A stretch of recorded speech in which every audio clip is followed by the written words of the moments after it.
Bonsoir. Le Maroc a donc changé de roi en 1999.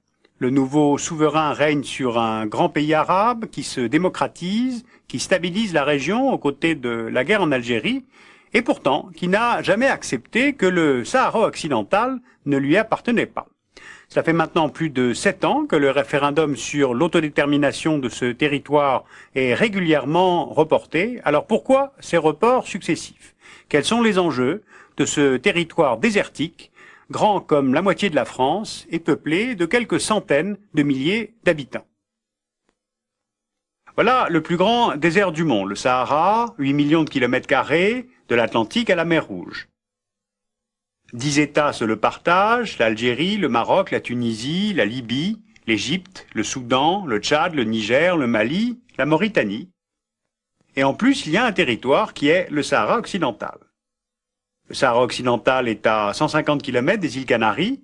Il s'étend sur plus de 250 000 km² entre le Maroc au nord, l'Algérie à l'est et la Mauritanie au sud. Il n'y a que quelques centaines de milliers d'habitants, ce sont des nomades d'origine berbère et arabe. Ils sont appelés fils des nuages, car ils cherchent toujours la pluie, afin de trouver l'eau, c'est-à-dire des pâturages pour leurs chèvres et leurs chameaux.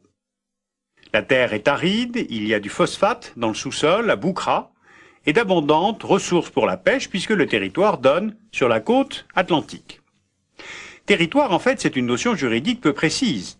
Le Sahara occidental n'est pas un État indépendant, il a été annexé par le Maroc dans les années 70. Alors pourquoi?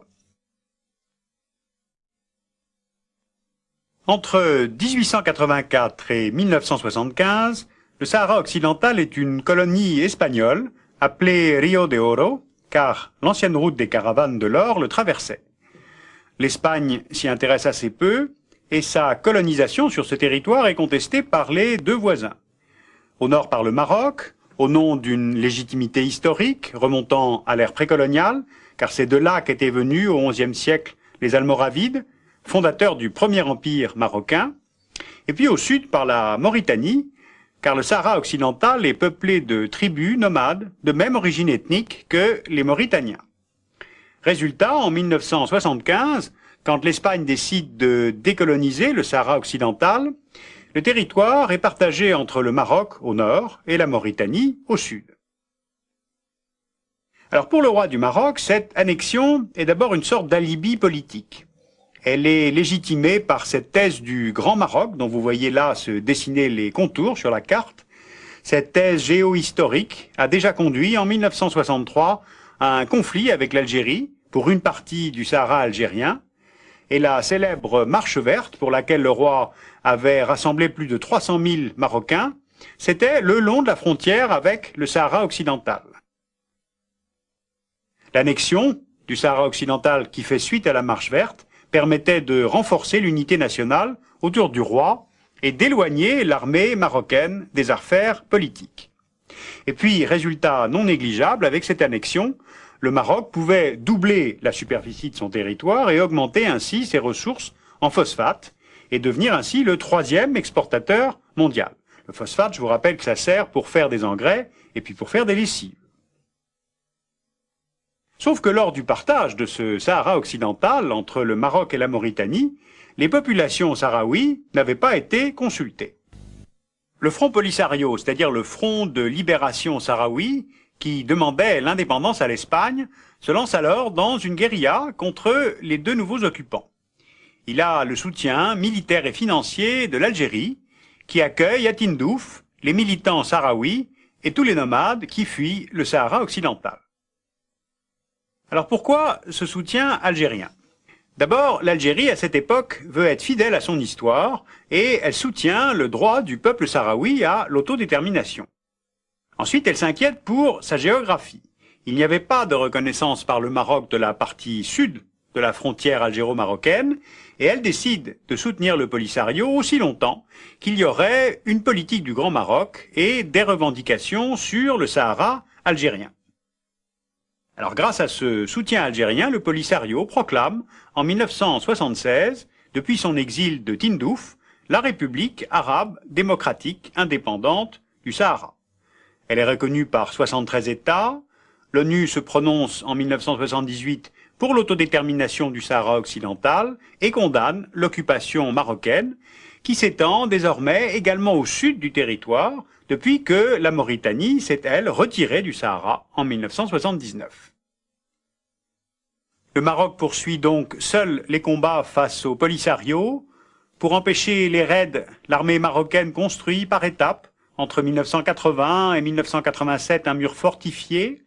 Il protège ainsi 80% du territoire utile, ainsi que la population, toujours plus nombreuse, de colons marocains.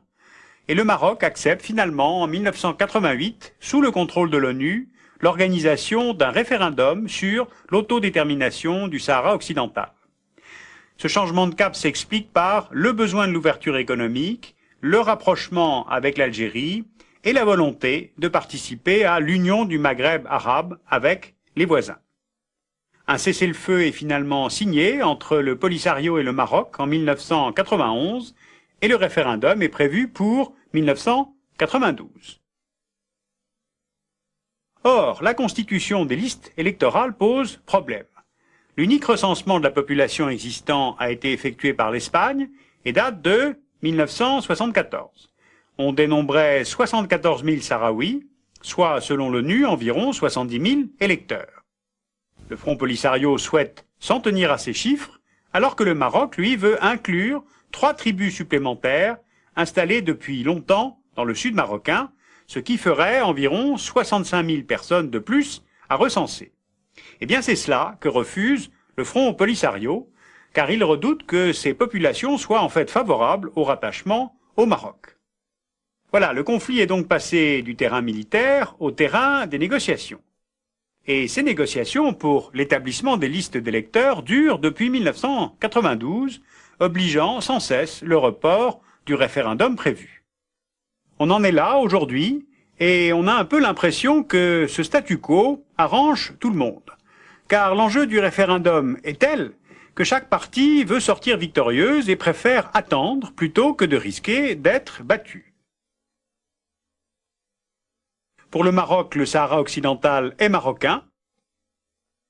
On le constate sur cette carte qui intègre le Sahara occidental au reste du pays sans la moindre frontière entre les deux parties. Or, c'est là une carte marocaine officielle qui nous a été fournie par l'ambassade du Maroc en France. Cette annexion, en fait, a été un dérivatif politique. Il a permis au roi Hassan II de faire l'union sacrée autour de la monarchie et de reporter à plusieurs reprises réformes et ouvertures politiques sous prétexte de guerre. La perte du Sahara pourrait humilier l'armée marocaine qui tente depuis 20 ans de récupérer militairement ce territoire. Le Maroc a investi autour de 5 milliards de dollars pour aménager, là, logements et infrastructures au Sahara occidental.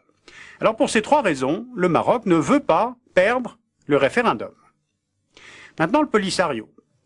Il tire également parti du report, car l'existence même de ce mouvement de libération est en fait de plus en plus liée au référendum. Depuis 1988, beaucoup de Sahraouis de Tindouf se sont ralliés au Maroc, ce qui est tout de même le signe d'un certain échec de la politique du mouvement de libération. La marge de manœuvre du Polisario est donc étroite et sa survie dépend de sa victoire au référendum. Le Sahara occidental sera-t-il un État indépendant ou sera-t-il définitivement rattaché au Maroc? En fait, chacun des acteurs a intérêt à reporter l'issue du conflit. Cela permet de ne pas entrer dans la réalité. D'une part, le Maroc a envisagé comme une régionalisation qui pourrait permettre d'intégrer le Sahara au royaume tout en conservant l'identité de sa population. Ensuite, aux dernières nouvelles, il est prévu que le référendum se tienne au 31 juillet 2000. Il convient maintenant de suivre les initiatives que va prendre le jeune nouveau souverain du Maroc. Après tout, maintenant, on a changé de génération.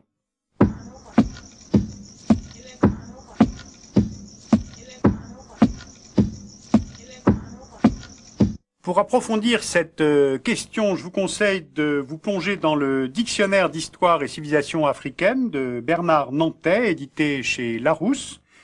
Vous avez le guide littéraire Le Sahara, avec une préface de Monod. Ce sont des textes choisis par Monique Vérité, c'est édité chez Fabre. Il y a un CD-ROM qui est une encyclopédie interactive sur l'eau, qui est évidemment une question cruciale dans des régions du Sahara. Et puis l'un de mes livres préférés, un de mes romans préférés qui se passe chez les Touaregs, ça s'appelle Désert de Leclésio et c'est l'histoire de la jeune Lala qui a pour ancêtre les hommes bleus, les guerriers du désert saharien.